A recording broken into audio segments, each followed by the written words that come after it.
Hello everyone, so very happy Diwali. Sorry, मेरा गला थोड़ा सा खराब है और बैकग्राउंड से क्रैकर्स की आवाज़ आ रही है, तो एडवांस में ले लो। सॉरी मैं बाहर वाले रूम में हूँ, घर आई हुई हूँ, तो हो सकता है और थोड़ी सी आपको खराब खराब सी आवाज़ है। थोड़ी मेरे गले से भी खराब आ रही है। ऐसे आउटर मोस्ट रूम है, तो बाहर कुछ भी होता है तो उसकी आवाज़ थोड़ी सी आती है इसमें, ठीक है। चलिए, तो आज का हमारा हॉट टॉपिक है, ओ पहले तो ये कि जो मुझे बहुत खूबसूरत लगा। सॉरी। तो हमारा टॉपिक है एग्जाम, जो हमारा क्लैरिकल का आ रहा है, एसबीआई का। ठीक है, टॉपिक्स देख लो। अगर आपको इसमें जानना है तो आप रुको, अदरवाइज टाइम वेस्ट करने की जरूरत नहीं है। एग्जाम डेट क्या है, प्रिपरेशन टाइम क्या है, बाइफर्केशन कैसे करेंगे, प्रीवियस ईयर की कट ऑफ क्या कहती हैं, ट्रेंड हमें क्या लग रहा है, क्या चल रहा है अभी, मॉक मॉक्स के बारे में क्या है, मॉक का मेन क्या है कि कैसे अटेम्प्ट करना है, एनालिसिस कैसे करना है, फिर नंबर ऑफ मॉक्स कितने देने हैं। ठीक है, नेक्स्ट हमारा है कि भाई पर्सनलाइज्ड मतलब जैसे हाथ की सारी उंगलियां बराबर नहीं होती, सबकी स्ट्रैटेजी कैसे सेम हो सकती है, और हमें अपना पर्सपेक्टिव कैसे रखना है। एग्जाम डेट से फटाफट से शुरू कर लेते हैं। फटाफट से शुरू कर लेते हैं इसलिए कहती कि बहुत देर से मैं आपके लिए वीडियो बना रही थी, फिर मैंने देखा उसमें ऑडियो ही नहीं था। वो पूरा वीडियो बहुत अच्छे से बन के रेडी था, बट ऑडियो नहीं है तो वो किस काम का। चलिए, एक्सपेक्टेड एग्जाम डेट है हमारी नवंबर में, जस्ट आने वाला है 12, 19 और 20 को। और मेंस इसका या तो दिसंबर एंड में होगा, यानी 21 के बाद मान लो कभी। और जनवरी, जनवरी लिखा है तो जनवरी मीन्स स्टार्टिंग बिगनिंग के आसपास। ये जस्ट एक्सपेक्टेशन है, ओके। इसको बहुत ऐसे पत्थर की लकीर नहीं मानना है। तो आज की तारीख है हमारी 25 अक्टूबर। तो 25 अक्टूबर से हम ये देखेंगे कि अप्रोक्सीमेट हमारे पास 12 नवंबर तक 18 डेज हैं, 19 तक 25, और 26 डेज है हमारे पास जब हमारे 20 नवंबर को जिनका एग्जाम है। राइट, तो ये तो प्री की बात हो गई। तो अब ये मत सोचना अगर आपका डेट जो है 9-12 को आ गया तो ओ नो हमारे पास तो दिन कम बचे, नहीं नहीं। You have to take it this way कि आपके पास मेंस की प्रिपरेशन का टाइम बचा है, ज्यादा 5-6 दिन ज्यादा। You can put more effort there. और जो बच्चे 19-20 वाले एग्जाम में जितना दम लगाएंगे, आप लगा दो यार, पूरी जान एक बार में। और 19-20 वालों को ये नहीं सोचना है कि मेंस के लिए टाइम कम गया है, उनको ये सोचना है कि प्री निकलेगा ना, तभी हम मेंस लिख सकते हैं, अदरवाइज इट्स ऑल वेन। पूरी मेंस की प्रिपरेशन बर्बाद है। अब इसका मतलब ये मत समझ लेना कि मेंस प्रिपेयर नहीं करना है, मेंस पैरेलली हमारा प्रिपेयर होता जाएगा, वो मैं बता दूंगी आपको, ठीक है। तो अब हम बाइफर्केशन की बात करने वाले थे, अप्रोक्सीमेशन हमारे टाइम की बात हो गई है, तो हमने बोला था नेक्स्ट टॉपिक होगा बाइफर्केशन ऑफ टाइम। वो क्या है? बाइफरकेशन ऐसे करना है कि हमें मॉक्स कितने देने हैं, मतलब मॉक्स कब देने हैं, कितना टाइम मॉक को देना है, कितना हमें कॉन्सेप्ट पे देना है, और हमारी करंट सिनारियो क्या है, करंट सिचुएशन क्या है, उस पर तो पता चले। तो करंट सिचुएशन समझने के लिए ना बहुत शिद्दत से, भयंकर वाली शिद्दत से आप एक मॉक देंगे जिसमें आपको इंग्लिश, क्वांट और रीजनिंग तीनों की सिचुएशन समझ में आ जाएगी कि क्या सही किया है, क्या गलत किया है, क्या सही किया है, क्या गलत किया है। सही किया है उसमें आपने टाइम बाउंड सिचुएशन में किया है कि मतलब हाँ, कि आपको लगता है यार इतनी देर तो लगेगी इस चीज में। वो नहीं कि आपको लगता है हाँ 5 मिनट में ये क्वेश्चन सॉल्व होगा, नहीं नहीं नहीं नहीं। You have to be practical with yourself. और ऐसे भी नहीं कि आपको लगता है 1 मिनट में होना है जबकि क्वेश्चन 2 मिनट का है। तो you have to be practical, and in that perspective you have to see कि आपने क्या टाइम बाउंड मैनर में उसको किया है, या आपने उसका एक्सेस ऑफ टाइम दे दिया है, या जिसकी वजह से आपका ना टाइम बर्बाद हो रहा है, मर रहा है वहां पे या killing your time over there. और दूसरा आपको देखना है कि सिली मिस्टेक्स क्या किया है और कॉन्सेप्ट की गलती कहाँ है, जो क्वेश्चन आपने गलत किए हैं।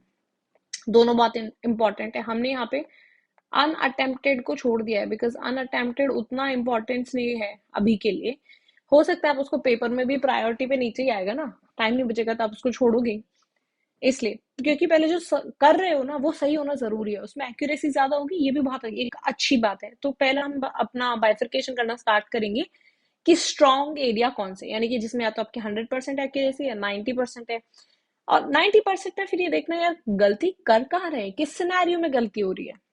मिस्टेक हो रही होगी, या तो सिली होगी, या एक्सेप्शन से गलती हो गई है, या क्वेश्चन मार्क करने में ना, that is also silly mistake कि आपने सही समझा है, सही निकाला है, बट लगाने में गलत कर दिया। सो वो भी सिली मिस्टेक है। कॉन्सेप्ट में क्या है, कॉन्सेप्ट में आपका ये है कि क्या आप उस चीज को समझ पाए हैं या नहीं। राइट। मॉडरेट में क्या है, मॉडरेट में जहाँ आपके क्वेश्चन सही भी हो रहे हैं और आपके क्वेश्चन गलत भी हो रहे हैं। अब मॉडरेट मतलब यानी आप उसको अटेम्प्ट कर सकते हो, बट और अटेम्प्ट कर रहे हो, बट वो क्या हो रहा है, गलत भी हो रहा है, सही भी हो रहा है, यानी कि आप बहुत श्योर नहीं हो कि आंसर आपने लगाया वो सही है। और ये क्या है, ये है लैक ऑफ प्रिपरेशन समहाउ, क्योंकि हमें वहां पे कॉन्सेप्ट क्लियर नहीं है। तो we are not well prepared for that thing. और वीक एरिया क्या है, जब तो हम कैलकुलेशन की एरर करें तो calculation is or weak area, आप ये चीज समझें। मिस रीडिंग आप कर रहे हैं तो ये आपका वीक एरिया है। आप स्किप कर रहे हैं चीजों को पढ़ते टाइम तो ये भी आपका वीक एरिया है, आपको इस पे मेहनत करनी है। आपको स्किप नहीं करना है, आपको टेंस नहीं होना है, पैनिक नहीं होना है। तो ये सब जो लिखा है ना मैंने, जो आप सिली मिस्टेक कर रहे हो, ये सिली मिस्टेक आपका वीक एरिया ही है, आपको इसको सुधारना है।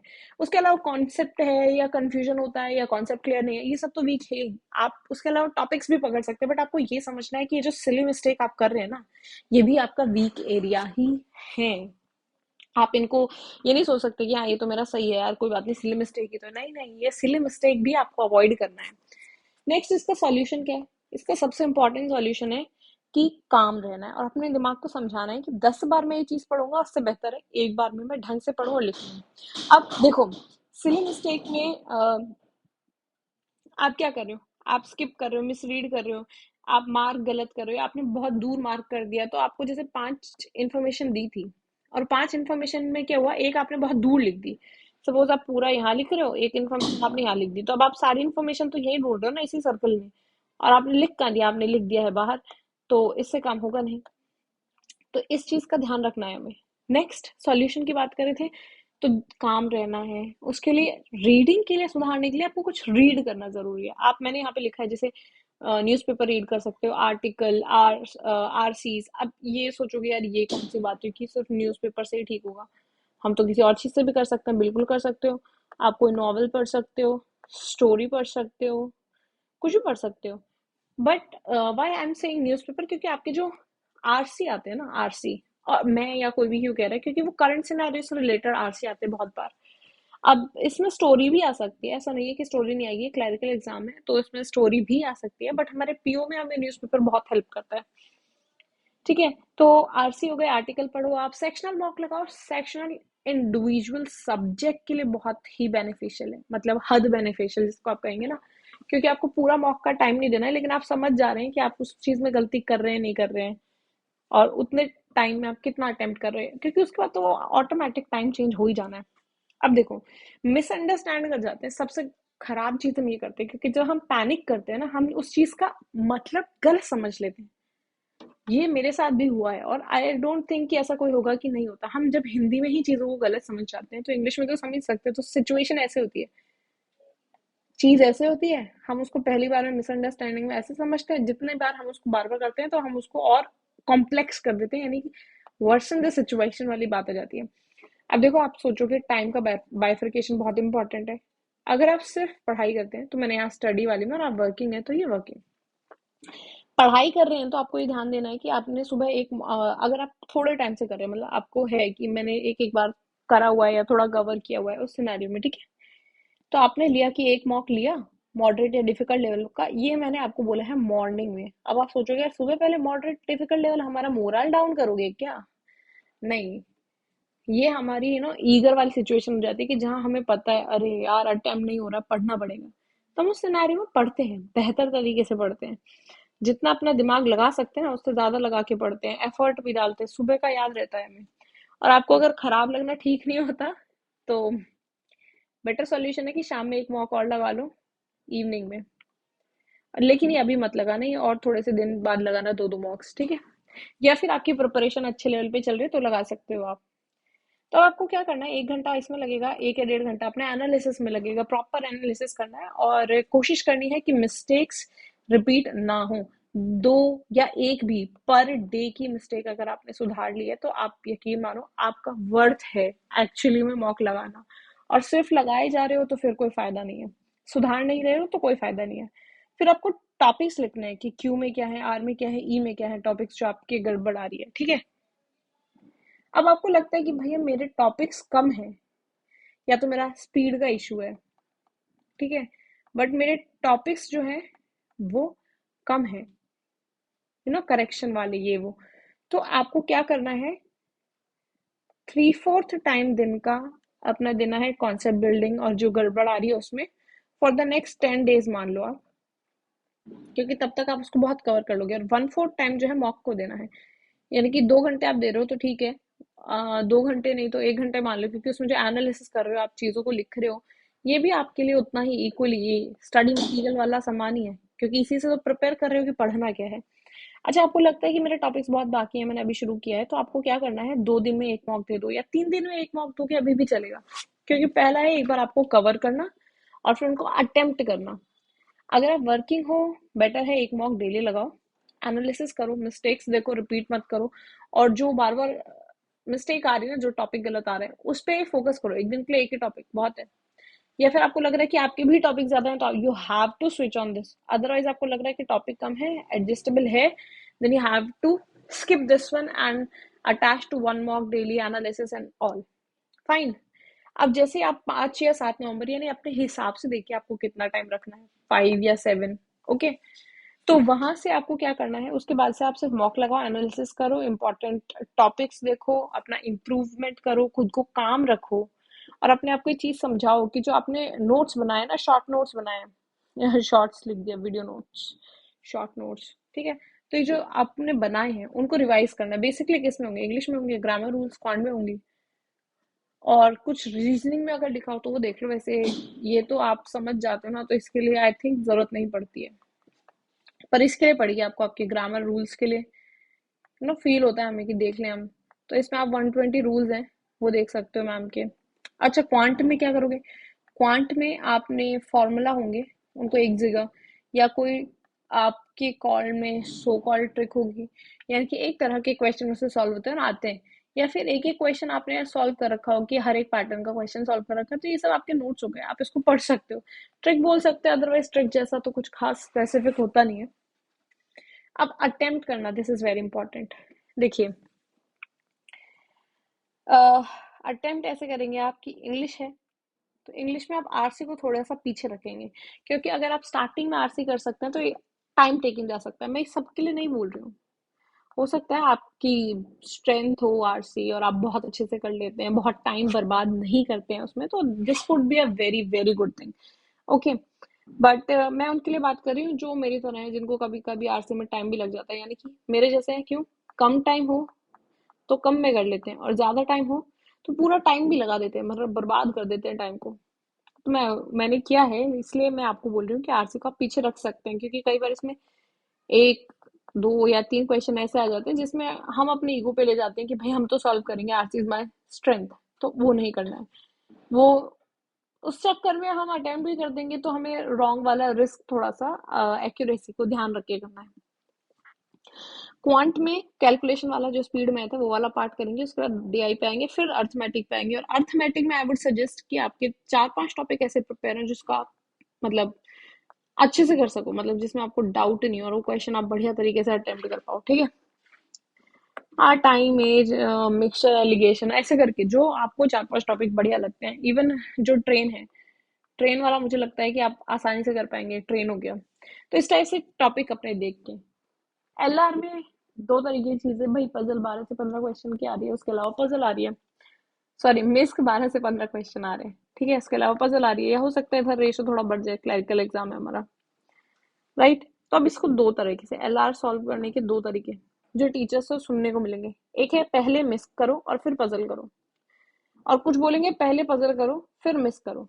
अच्छा, इस वाले का लॉजिक क्या है, मैं इस वाले का लॉजिक बताती हूँ, आपको बड़ा खराब सा लगेगा, पजल नहीं बनी तो पेपर बर्बाद, है ना, सही बात भी है।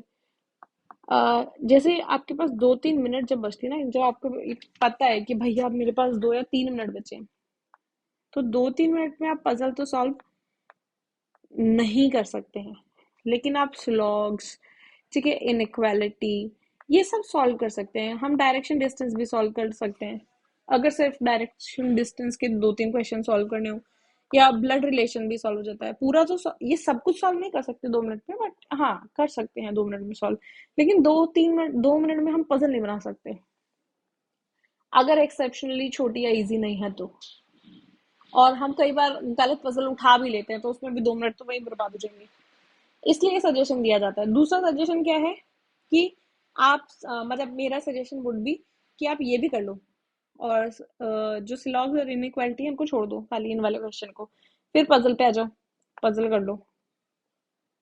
और आप पजल सॉल्व कर लोगे, उसके बाद आपको दिख रहा है कि अगर 2 मिनट बची है, अब नहीं हो सकती पजल सॉल्व, तो आप वापस इस पे जाओ, सिलॉग्स इनइक्वालिटी, इनको सॉल्व कर दो, आपका वो टाइम वेस्ट नहीं होगा, क्योंकि मेरा भी हुआ है, बहुत लोगों का हो भी जाता है। बाकी आई वुड से कि जो स्ट्रैटेजी है दैट शुड बी पर्सनलाइज्ड, यानी कि आपको खुद मॉक सॉल्व करके देखना चाहिए कि किस में आप बहुत अच्छे से कर पा रहे हो। तो अब देखो क्या होता है, काफी तरह के स्टूडेंट होते हैं, किसी का क्वांट रीजनिंग अच्छा है, रीजनिंग इंग्लिश, इंग्लिश और क्वांट, किसी के तीनों मॉडरेट लेवल हैं, ये बढ़िया लोग होते हैं सच में। कुछ लोग होते हैं मेरी तरह जिनका सब्जेक्ट ठीक है बट वो एक या दो सब्जेक्ट ही प्रेफर करते हैं पढ़ने में, और तीसरे के लिए आलसी होते हैं, क्वांट के लिए, जैसे आई यूज टू बी आलसी। बट मेरा भला क्यों हो गया, क्योंकि टीचर्स वगैरह ने बचपन में सही पढ़ाया था, उनके कॉन्सेप्ट सही थे, तो हमारे भी बच गए उनकी वजह से। तो आपको क्या यहाँ पे देखना पड़ेगा कि ये जो है पहला पॉइंट, ये कि ये क्लैरिकल एग्जाम है, तो आप इसमें स्किप करना, ठीक है, यू कांट अफोर्ड। यहाँ भी लिखा है overall moral of the story, can't afford the skipping part. तो वो तो आप नहीं कर सकते, यानी कि आपको सब थोड़ा समझदारी से अटेम्प्ट करना पड़ेगा।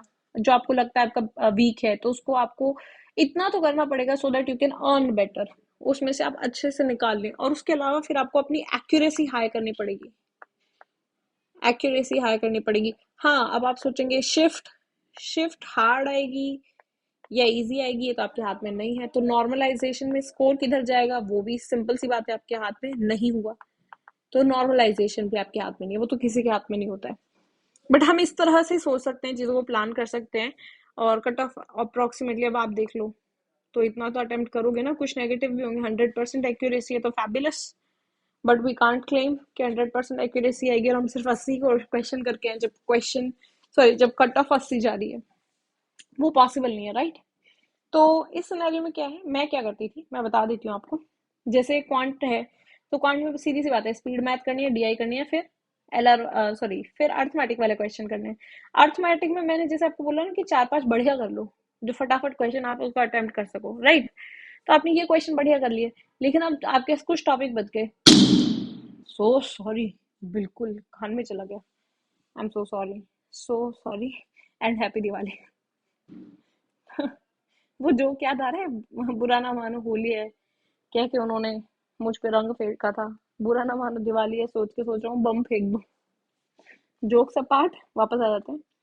तो इस तरह से उसके बाद पजल है, मिस्क है। मिस्क पार्ट तो आप स्ट्रॉन्ग कर ही सकते हो कि आप गलती ना करो, और पजल में आप जैसे आपको बहुत, अगर पजल से बहुत डर लगता है तो आप क्या करो, उसमें सर्टेन टाइप कर लो, यानी सिटिंग अरेंजमेंट है 8 की 4 की, तो ये आप आराम से बिठा पाओ इन सबको, ठीक है। फ्लोर, फ्लैट, जैसे डबल वाला अगर नहीं हो रहा है तो कम से कम सिंगल वाला कर लें, यानी सेटिंग तो कर लें अच्छे से। सेटिंग में जैसे एलिमेंट दे दिए तो वो हम कर पाए, इस तरह से आपको करना पड़ेगा, अपने लिए टॉपिक्स निकालने पड़ेंगे सो दैट आप उसको देख के अटेम्प्ट कर पाओ। और एक चीज जो सबसे ज्यादा मैटर करती है वो ये, एक चीज जो सबसे ज्यादा मैटर करती है वो ये मैटर करती है कि क्या हम उसको उतने अच्छे से कर पा रहे हैं। और हमें दूसरा ये नहीं सोचना कि यार ये तो मैंने किया नहीं था, ये कम किया है। कई बार वो कम किया है वाली चीज इजी होती है। तो इसलिए किसी भी चीज को पूरी तरह नकार देने से पहले, कि नहीं करना है, नेग्लेक्ट करने से पहले एक बार उसको देखना है, ठीक है। और इंग्लिश में सब करो, आरसी को थोड़ा पीछे रखो, और इसमें दो तो सिनोनिम एंटोनिम टाइप आते हैं, वो क्वेश्चन करो। उसके अलावा जो डायरेक्ट क्वेश्चन होते हैं वो करो, indirect you can skip also, ठीक है। तो क्यों कह रही हूँ मैं ये कि आप स्किप नहीं कर सकते, क्योंकि हमें नहीं पता है, अगर पेपर ट्रेंड के अकॉर्डिंग कोई भी एक सब्जेक्ट को हार्ड कर देता है, सपोज इसको हार्ड कर दिया, तो हम नहीं कह सकते ना कि भैया इसको हार्ड उन्होंने कर दिया है तो उसका क्या जुगाड़ है, कि क्वांट हार्ड होने वाला है, रीजनिंग या इंग्लिश क्या हार्ड होने वाला है। तो बाकी दो सब्जेक्ट जो बचेंगे, जब उन्होंने एक को ज्यादा टफ कर देते हैं तो बाकी दो में आप स्कोरिंग हो जाता है, कई बार दो टफ कर देते हैं, तो वो एक आप मिस नहीं कर सकते ना, वहां तो मॉडरेट स्कोर जाएगा ही, बट वो एक आप मिस नहीं कर सकते कि उस एक को अच्छे से ना करें। इसलिए ये बहुत इंपॉर्टेंट है। अच्छा, अभी एक बात जो हमने नहीं की वो ये है कि नंबर ऑफ मॉक्स कितने, हमने मॉक एनालिसिस की बात कर ली, हमने मॉक कैसे अटेम्प्ट करना है भी बात कर लिया। नंबर ऑफ मॉक देखा है कितने प्यार से लिखा है मैंने, डजेंट मैटर, क्योंकि मॉक का काम है आपको प्रिपेयर करना, प्रिपेयर योरसेल्फ फॉर एग्जाम, कि आप एग्जाम में उस चीज को बहुत अच्छे से कर सके, बस। तो इसमें अपने आप को रेस में नहीं डालना कि 40 मॉक करना है, 20 मॉक करना है, डेली के 5 मॉक करना है। Go as per your situation, आप कितना अच्छे से कर पा रहे हैं, स्पीड नहीं आ रही है तो और मॉक करना है, इस तरह से आप उसको एक्चुअली में देखना है। पर्सनलाइज स्ट्रेटेजी की बात कर चुके हैं कि अपने अकॉर्डिंग देखना है ना। Perspective of individual matters a lot, बहुत ज्यादा मैटर करता है। तो उस सिचुएशन में आपको अपने आप को पॉजिटिव रखना है। मैं ये नहीं कह रही हूँ कि अहम ब्रह्मास्मि सोच के जो है आप अपना बेड़ा गर्क कर लें, बट हाँ कि मेरा नहीं सोच के अपना बेड़ा गर्क करें, उससे बेटर है कि आप पॉजिटिव रहें, सोचे कि हाँ मेरा हो जाएगा, I will give my best and I will leave the rest, क्योंकि वो आपके हाथ में नहीं है। तो बहुत एक्सपेक्टेशन हाई नहीं करना है, बहुत लो भी नहीं करना है, लेकिन अपने आप पे पूरा भरोसा रखना है। अब हम आ जाते हैं कट ऑफ पे। ये फाइनल कट ऑफ है और शुरू करते हैं। मेंस की कट ऑफ एक बार के लिए हम स्किप करेंगे। प्री की कट ऑफ 2021 के उल्टा चल रहे हैं। तो अपने स्टेट के अकॉर्डिंग देखेंगे आप। अच्छा, आप बाहर से जो आवाज आ रही है प्लीज उसको अवॉइड करिए। I feel like all of sudden बहुत आवाज आने लगी है। ठीक है, तो जैसे मेरा स्टेट ये है, तो मैं अब ये देखूंगी भैया मेरे स्टेट में ऑलरेडी इतनी है, इतनी कट ऑफ जा रही है 77। तो कैन यू इमेजिन कि भाई 77 जब कट ऑफ जा रही है, 77 78, तो उस चीज पे ध्यान ना दे। No, this is not happening, ये नहीं हो सकता है ना, तो आपको उस पर ध्यान देना पड़ेगा। या 77 75 6, राइट, 73 81 79 80, यानी आप आराम से देख लो 80s के आसपास जा रही है। 80 81 82।